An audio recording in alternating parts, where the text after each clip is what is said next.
طرد الراقصة جوهرة من الساحل الشرير في حفل جو أشكر في حضور بعض المشاهير. وكمان اللي كان من الحاضرين تامر هجرس، وكمان شاكوش وكان موجود في حفل جو أشكر، وعمرو دياب كمان شاهد لحظة طردها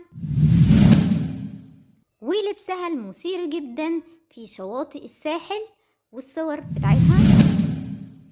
ودي كانت لحظة طردها من على الستيج قدام جو أشكر. وهذا هو جو أشكر المغني اللبناني اللي مكسر الدنيا، ورد فعلها العنيف جدا في لحظة طردها. وهذا هو لبسها المثير على الشواطئ الساحل الشرير، وكان تعمل فوتو سيشن كل ساعة تقريبا، ودي قطتها الخاصة بيها.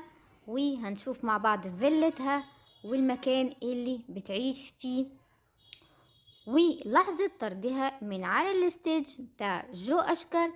السكيورتي او الملاحظ ان هي طلعت على الستيج وبدأت ترقص قدام جو أشكر، مسكتش وطلع كمان وراها وحط ايده على قدام جسمها كده، بحيث ان هي طبعا مش هتقبل ان حد يلمسها، ورجعت لورا. وكان دايما بيخليها تتجه اسفل الستيج عشان تنزل من عليه،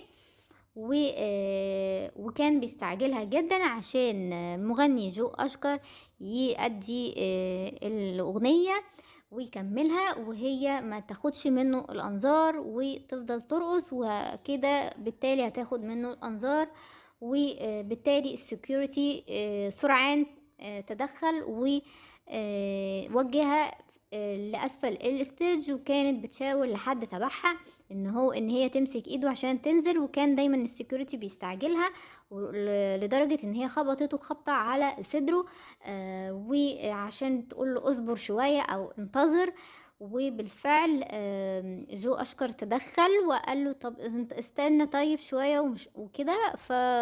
وبالتالي صديقتها اللي كانت ماسكه لها تليفونها عشان بتصورها، لان الفنانة جوهرة هي اللي طلبت منها كده عشان تنزل الفيديو على السوشيال ميديا ورأسها ينتشر، لان الطلب عليها مش كتير. فرجحت ان هي تعمل هذه الفكرة عشان يطلبوها بعد كده ان هي ترقص، سواء بقى في الساحل الشرير او الساحل الطيب او بعض الملهى الليلي.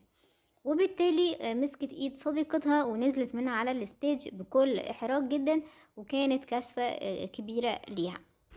وبعد ما نزلت حست بالاحراج الشديد، لان عارفة ان الكاميرات والعدسات محاوطاها من جميع الجهات.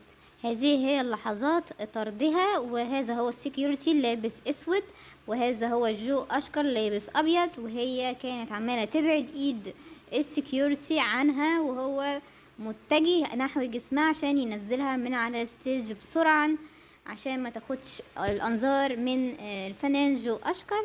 ورغم كده كانت مستفزة جدا، وكانت عمالة تضحك وبرضه بتكمل رقص، لدرجة ان السكيورتي اتعصب جدا ان هي استهزأت بيه، وبالتالي نزلها على الفور. وكان جسمه متجه لجسمها عشان خاطر هي تفضل مستمرة ان هي ترجع لورا وتنزل من على السلم الخلفي من ورا.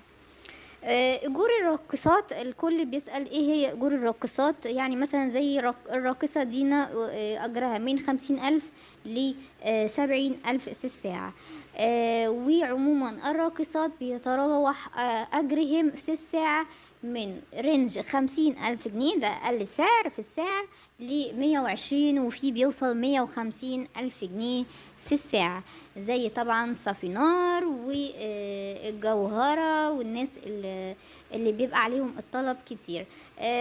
طبعا الطلب على الراقصة جوهرة قليل بعض الشيء، فبالتالي عملت هذه الفكرة ان هي تطلع وترقص على الستيج جنب جو أشكر، وزميلتها تصورها من تليفونها عشان تنشر هذا الفيديو على السوشيال ميديا ويطلبوها من تاني في الساحل والملاهي الليلية.